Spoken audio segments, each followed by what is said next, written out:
All right, everyone, buckle up because today we're diving headfirst into the mysterious world of braces, specifically how much they cost. Because let's be real, it's not always sunshine and rainbows when you see that price tag, right? By the end of this deep dive, we're going to make sure you're not only armed with the knowledge to decode those costs, but you'll be ready to have some real talk with your orthodontist about what's right for you. No more blank stares when they start throwing out numbers, okay? First things first, are we talking like new phone, expensive here, or more like used car territory? Anyone have a guess? Well, the American Dental Association, they give us a starting point. They say on average, braces can set you back anywhere between $4,200 and $6,600. Okay, see, right off the bat, that's a pretty wide range, so I'm guessing it's not as simple as just like picking a style and calling it a day. You hit the nail on the head. We dug into the research, and it turns out you're really looking at a spectrum here from a slightly less painful $3,000 all the way up to a wallet weeping $10,000 or more. Whoa, okay, $10,000. So what's causing these price swings? Is it just about picking the coolest type of braces out there? That's where things get interesting. While the type of braces definitely plays a role, it's not as simple as picking your favorite color. Think of it this way. You wouldn't expect a custom-tailored suit to cost the same as something you'd grab off the rack, right? That's true. A good point. So are those invisible aligners, the ones you barely notice, or those like the off-the-rack option? Because I've seen those advertised online. Some of them start around like 1,700 bucks. Yeah, that lines up with what we found. Aligners can sometimes be less expensive, but here's the catch. They're not right for every mouth. Sometimes those traditional braces, the ones we all know and love, they're still the most effective way to go. And then on the flip side, you've got lingual braces. Those are the ones that are hidden behind the teeth. Ooh, okay, those sound fancy. And probably pricey, right? You're spot on with that one. Lingual braces, they often cost somewhere between $8,000 to $10,000. And because they're hidden, they need a whole other level of customization and skill to put in. It's kind of like the difference between a regular tailor and one who specializes in, like Invisible, mending that level of precision, that expertise. It comes with a higher price tag. Okay, so it sounds like we've got a real pricing puzzle on our hands. But instead of cute farm animals, it's our teeth. I'm starting to get the picture here. So let's break down those cost drivers even further, shall we? Absolutely, let's do it. And remember, it's not just about the type of braces themselves. There's a lot of hidden factors that come into play. All right, hidden costs. It's like a sneaky fine print of the braces world. What should people be on the lookout for? Well, for starters, let's talk about the equipment itself. Most people think it's just the braces, but it's so much more than that. Wait, really? You mean those little brackets and wires? That's not the whole story. Nope. Those are just the tip of the iceberg. I mean, think about it.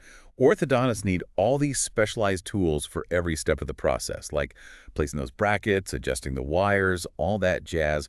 Plus, there's the cost of the x-ray machines, those molds they take of your teeth. It all adds up. Okay, yeah, that makes sense. It's like any medical procedure, right? There's got to be a cost to keeping the lights on and making sure all that tech is up to date. But once the braces are on, you're good to go, right? Like Yeah. smooth sailing from there. Hold your horses. One thing our sources really emphasized was the whole ongoing maintenance thing. Braces need regular adjustments, to make sure your teeth are actually moving in the right direction. Oh, right. So it's not just a one and done deal. What does that look like in terms of like actual dollars and cents? Well, think of it this way. Every time you go in for a visit, and we could be talking about years visits here, it involves the orthodontist's time, any adjustments they have to make, plus the cost of materials. All those things, they add up over time. And Well, speaking of time, yeah, those teeth aren't magically straightening themselves overnight, are they? exactly. The average treatment time, it can be anywhere from like 1 to 3 years, depending on how complicated the case is. And our sources mentioned that this is actually a huge factor in the overall cost. You're essentially paying for the expertise and the time it takes to, gradually shift those teeth into place. 3 years. Okay, wow, that is a serious commitment. I'm starting to understand why this is such a big financial decision. So we've got the type of braces, we've got the hidden costs of all the equipment, we've got the ongoing maintenance, we've got the time commitment. What about the orthodontists themselves? Like, does their level of experience play a role in the price? Absolutely. Just like with any other profession, experience matters. A highly sought-after orthodontist, someone with a proven track record, maybe some extra certifications under their belt, they're likely going to charge more. Right. It's like choosing a surgeon or something. You want someone with steady hands and like years of experience. But wouldn't that make getting braces in like a big city way more expensive? I mean, everything costs more in those metropolitan areas. You're totally right. Location, location, location. It's a thing with braces, too. Just like with housing or groceries, the cost of running a practice, it varies depending on where you live. Orthodontists in big cities, they're dealing with higher rent, higher operating costs in general, so naturally they often have higher fees compared to those in smaller towns. Okay, yeah, that makes sense. So let's say you factored in the type of braces, those hidden costs, the dentist's experience, and where they're located. What's the last piece of this puzzle? Well, once you've got a ballpark figure in mind, the next big question is, how are you actually going to pay for it? And that's where insurance comes in. Or doesn't, as the case may be. Okay, insurance. It's the part where everyone's eyes glaze over a little bit, but we got to talk about it. So spill the tea. Do insurance companies actually cover braces, or is that like a myth? It's not a myth, but let's just say it's definitely a read the fine print situation. I knew it. There's always fine print. Always. But the good news is, a lot of dental plans, they do offer at least some coverage for orthodontic stuff, especially for kids. It's like an investment in their future smile, right? Straighter teeth, healthier mouth overall. Music to parents' ears everywhere. But what about, us grown-ups who might need a little teeth straightening action? Don't worry, there's hope for us too. It's not common for sure, but adult coverage does exist. You might just have to, do a little digging to see exactly what your plan offers. And then there's also this thing called supplemental orthodontic insurance, which is specifically for covering those costs that regular dental might not. Okay, supplemental orthodontic insurance, good to know. But let's be real, not everyone has dental insurance in the first place. And even if you do, sometimes it doesn't cover nearly enough. So what are the options then? Yeah, good point. Our sources actually dug into that, and it seems like there are a few paths you can explore.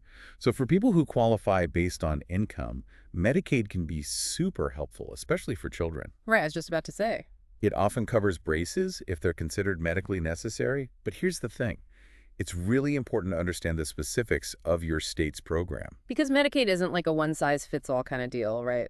Yeah. Exactly. Eligibility, coverage percentages, lifetime maximums, all that stuff can vary a lot from state to state.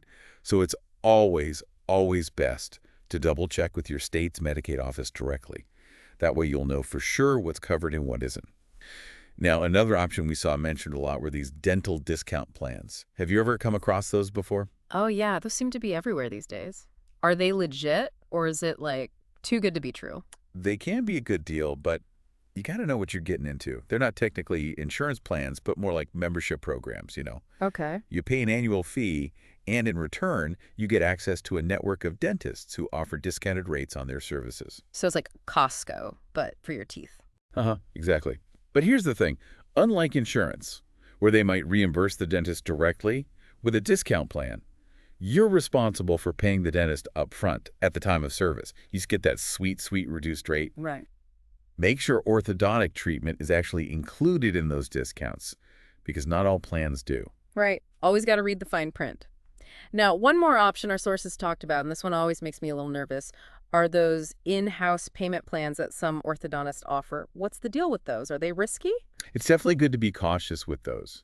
Basically, they're just financing options that break down the total cost of your braces into like smaller, more manageable monthly installments. Yeah, which on the surface sounds amazing, but I'm guessing there's a but coming. Usually. So spreading out the cost can be helpful for your budget for sure, but make sure you understand if they're charging interest. You don't want to get hit with a way bigger bill in the long run just because you wanted those smaller monthly payments. Right. It's like taking out any other loan. You got to know what you're signing up for. Wow, we have covered so much ground in this deep dive, from all those sneaky hidden costs to navigating the ins and outs of insurance, and even those alternative paths you can explore. My brain is, like, full of braces knowledge right now. It's a lot to take in, for sure. But remember, the goal here is to make you a confident advocate for yourself or for your child, Don't be afraid to shop around, compare your options, and ask a ton of questions. Getting those pearly whites straightened shouldn't mean completely draining your bank account. Couldn't have said it better myself. We started this deep dive wanting to demystify the cost of braces, and honestly, I think we've done just that. But before we sign off, any final words of wisdom for our listeners who are about to embark on their own teeth straightening journey? Ooh, I like that. Okay, one final thought to chew on. We've spent a lot of time unpacking the financial investment of getting braces right. But what about the cost emotionally, maybe even physically, of not getting braces when you really need them? Sometimes that's an important perspective to consider too. Ooh, that is such a good point to end on. It's not just about the numbers, it's about your overall well-being. So there you have it. Armed with all this knowledge, go forth and conquer those consultations, ask those tough questions, and most importantly, never be afraid to smile. Until next time, everyone, happy listening.